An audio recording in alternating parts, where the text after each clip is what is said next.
కోనాపురం మండలంలోని AP model school వద్ద నుండి విద్యార్థులతో కలిసి విశ్వకర్మ జయంతి సందర్భంగా ప్రధానమంత్రి నరేంద్ర మోడీ ఆదేశాల మేరకు ప్రభుత్వ జూనియర్ కాలేజీ విద్యార్థులతో పంచాయతీ సెక్రటరీ ప్రదీప్ ఆధ్వర్యంలో స్వచ్ఛ భారత్ కార్యక్రమంలో భాగంగా ర్యాలీ నిర్వహించారు.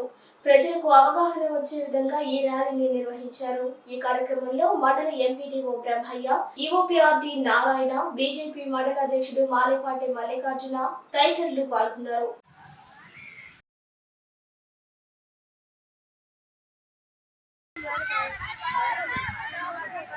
ఈ చెత్త ప్రాబ్లం ఎక్కువైపోతా ఉంది. ఈ చెత్త ప్రాబ్లం నివారించడానికి ముఖ్యంగా మనము ప్లాస్టిక్ నిరోధించాలి. మనం ఇళ్లలో అన్నీ కూడా మనం క్యారీ బ్యాగ్స్ వాడుతున్నాము. బాటిల్స్ అన్నీ కూడా ప్లాస్టిక్ వల్లనే మనకి చెత్త అనేది ఎక్కువగా వస్తుంది. దానికోసంగా మనం చెత్త అనేది నిరోధించాలి. ప్లాస్టిక్ని మనం నిరోధించాలి. మీరు అనుకుంటారు తయారు చేసేవాళ్ళు ఆపేస్తే